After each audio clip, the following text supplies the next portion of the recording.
de vitesse sur rail à 380 km/h. Mais quelle va être sa vitesse commerciale sur la ligne nouvelle? 260 km/h pour tous les trains de voyageurs. Je suppose que pour rouler à ces vitesses, il a fallu trouver un certain nombre d'innovations techniques. Et bien sûr, l'engin en lui-même, il a fallu lui trouver un profil pour lui permettre de rouler à cette vitesse sur de longues distances. La signalisation également, c'est une signalisation embarquée en cabine, signalisation continue. Et d'autre part, pour la gérance, pour le suivi des trains, tout se fait au départ de Paris à partir d'une commande centralisée. Pourquoi une signalisation différente de la signalisation traditionnelle des voies SNCF? Oui, jusqu'à 160 km/h, j'étais en mesure de percevoir distinctement les signaux et d'y obéir. Mais à 260 km/h, la vitesse de défilement est trop grande, et en particulier dans le brouillard et la neige, la pluie. Il fallait donc trouver une signalisation continue en cabine à laquelle je pouvais obéir en toute sécurité. Donc cette signalisation est installée, elle est affichée sous mes yeux et je peux obéir directement quelles que soient les circonstances.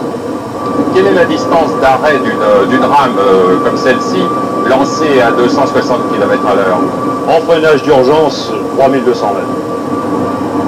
L'espacement des rames pour assurer leur sécurité doit être assez considérable à 260 km/h. Oui, bien sûr. Cette distance est de 10 km. C'est une distance largement suffisante pour assurer en toute sécurité la circulation des trains, les uns derrière les autres. Donc il y a une bonne marge de sécurité entre deux trains.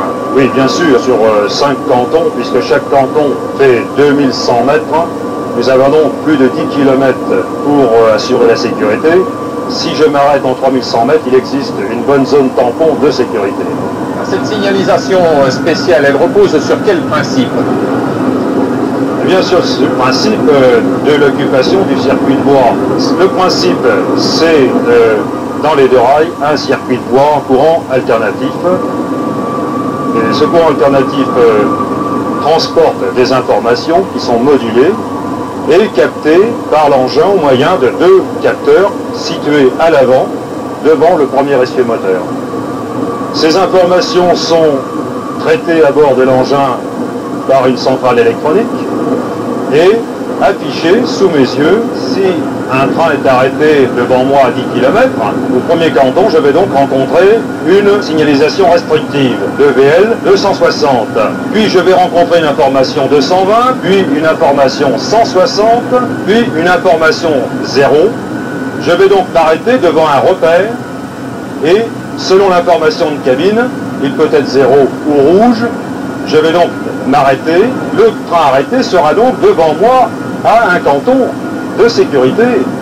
Et cet affichage, qu'est-ce qu'il a de particulier? C'est un affichage lumineux avec des informations en clair. Les lettres VL m'indiquent une vitesse limite, mais 260 km/h. Puis une autre séquence 260 qui serait une séquence préliminaire à un ralentissement éventuel.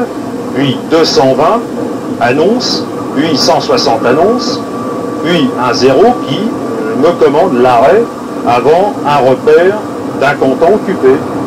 Est-ce que cet affichage à l'intérieur de la cabine a la même signification que les signaux lumineux latéraux qu'il y a sur les lignes conventionnelles? Oui, absolument. Par analogie avec la signalisation latérale classique, je dois obéir immédiatement aux signaux qui me seront présentés dans la cabine. Et pour la sécurité, c'est la même signification, c'est obéissance passive et immédiate à la signalisation de cabine. En cas de dépassement de la vitesse de l'engin, qu'est-ce qui se passe?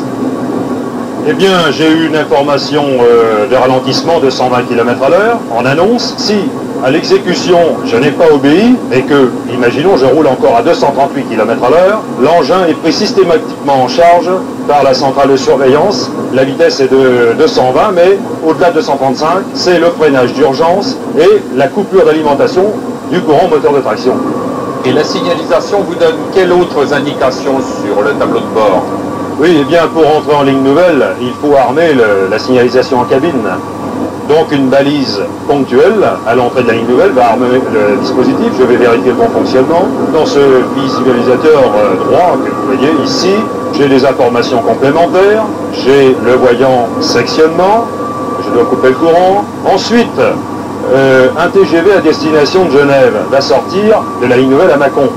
Donc une information va m'indiquer la séquence de ralentissement pour sortir de la ligne nouvelle. Vous m'avez dit tout à l'heure que la ligne était gérée par un organisme central qui était à Paris. Oui, c'est exact. C'est le PAR, le poste d'aiguillage et de régulation, situé à Paris, qui gère donc les 400 km de ligne, et avec lequel je suis en relation. Le régulateur est également en relation avec moi, au moyen de la liaison radio Sol-Train, par exemple. Je vais l'appeler.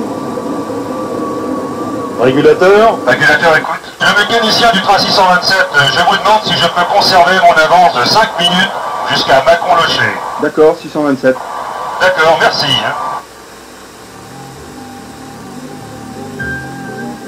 Le poste central est responsable de la circulation des trains sur la ligne à grande vitesse. Un ordinateur possède en mémoire le fichier horaire des trains et connaît leur position par un système de suivi. En régime normal, le régulateur peut lui confier la commande des itinéraires principaux.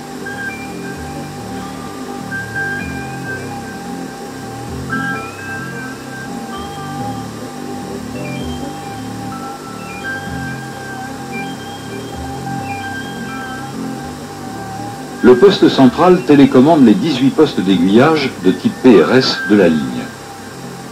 Ces postes, situés tous les 25 à 30 km, regroupent les appareillages de commande des aiguillages et des informations de signalisation.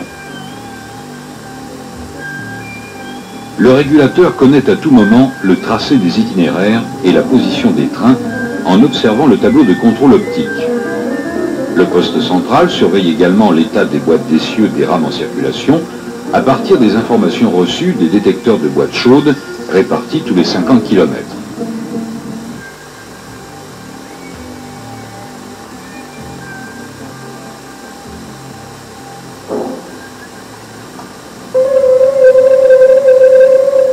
Le port appelle le TGV 670.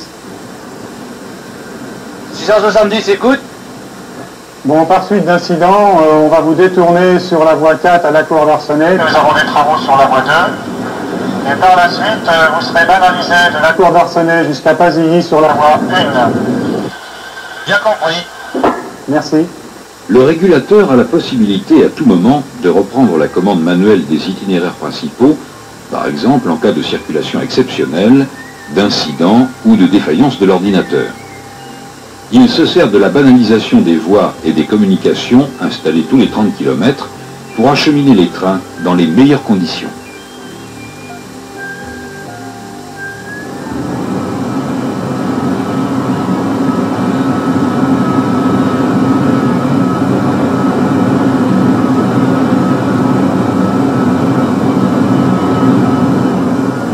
Il y a beaucoup d'électronique dans ce TGV. Est-ce que tous ces systèmes sont fiables? Oui, tout à fiable. Tous les circuits sont doublés. Au cas de panne d'un circuit, je peux commuter sur le circuit de secours. Malgré tous les systèmes électroniques qu'il y a dans le TGV, est-ce que le voyageur peut se sentir en sécurité? Ah oui, absolument. Je suis le premier placé pour le dire. Je suis aux premières loges. Les circuits sont surveillés et chaque anomalie, s'il y en avait une, serait automatiquement détectée et ferait l'objet de restrictions dans la circulation de l'engin. Tout est conçu, tout fonctionne dans le sens